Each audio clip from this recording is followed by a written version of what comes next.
Viewers, আজি আমি আহিছোঁ দীৰ্ঘেশ্বৰী মন্দিৰলৈ। এয়া মন্দিৰৰ গেটখন আৰু সেয়া চাওকচোন, এইটো কি ধুনীয়াকৈ আৰ্ট কৰিছে।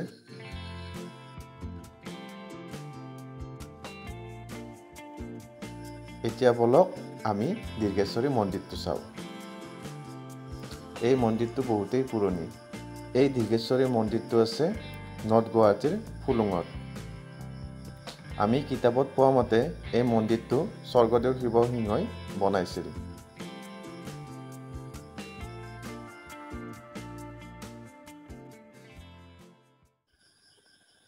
এয়া চাওকচোন, এটা কিবা মূৰ্তি, গণেশ মূৰ্তিয়ে হ'ব। আৰু এটা মূৰ্তি চাওক, শিলেৰে কাটি বনাইছে, এইটো গণেশ ভগৱান।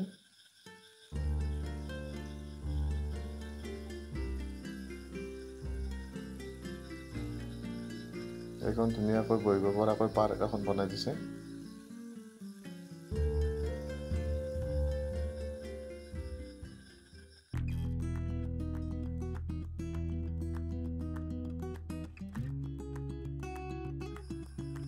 এয়া লোকেশ্যনটো চাওকচোন, কি ধুনীয়া লাগিছে। পাহাৰৰ ওপৰত কি ধুনীয়াকৈ বনাইছে। এয়া চাওক, গছকেইডাল চাওক, কি সেউজীয়া পৰিৱেশ। ইয়াত কিবা লিখা আছে, আপোনালোকে প'জ কৰি চাই ল'ব। এয়া আমি গণেশ মূৰ্তি এটা পালোঁ।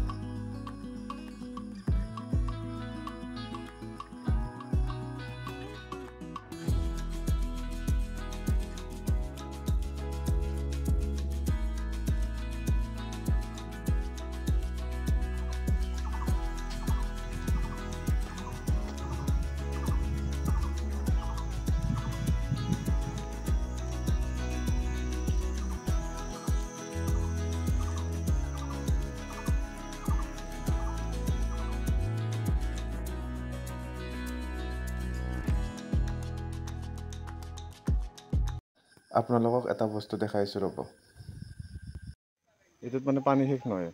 মানে ইয়াৰ ৰহস্যটো হ'ল, ইয়াত পানী যেনেকৈ আছে তেনেকৈ থাকে। ইয়াত কেতিয়াও পানী শুকাই নাযায়।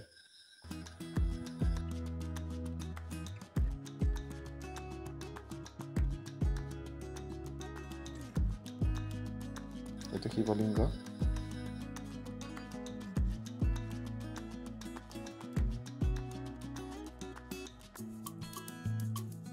এই গছকেইডাল যে দেখিছে, মই সৰুতে যেনেকৈ দেখিছিলোঁ, এতিয়াও সেই গছকেইডাল তেনেকুৱাই হৈ আছে।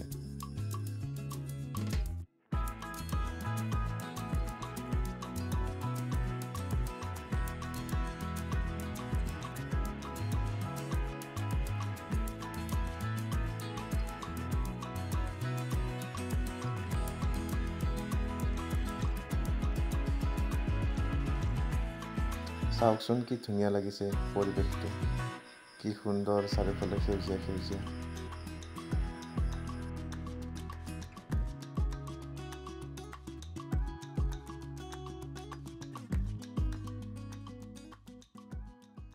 এতিয়া আমি মেইন মন্দিৰৰ ভিতৰলৈ সোমাম, শ্ৰী শ্ৰী দীৰ্ঘেশ্বৰী দেৱালয়।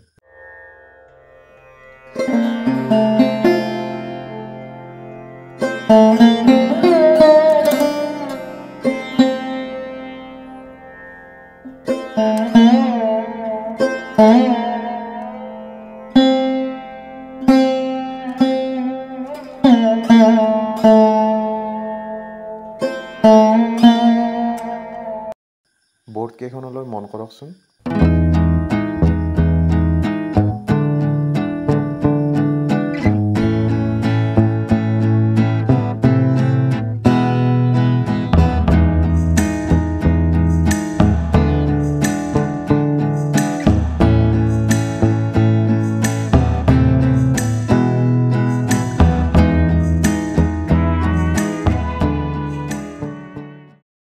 এইটো হৈছে মেইন মন্দিৰ। দেৱী মাক দৰ্শন কৰিবলৈ আপুনি তললৈকেহে যাব লাগিব।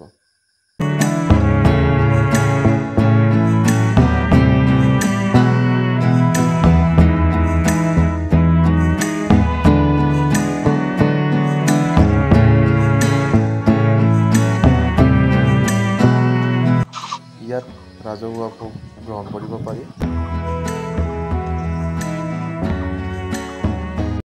ইয়াত চাওক সৌৱা ব্ৰহ্মপুত্ৰ নদীটো।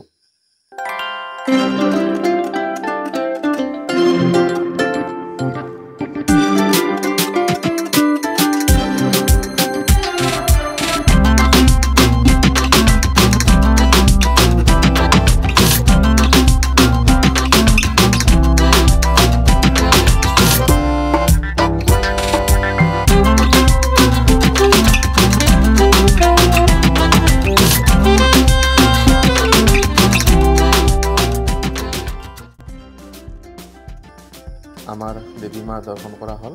এতিয়া আমি ঘৰলৈ যাম। ধন্যবাদ।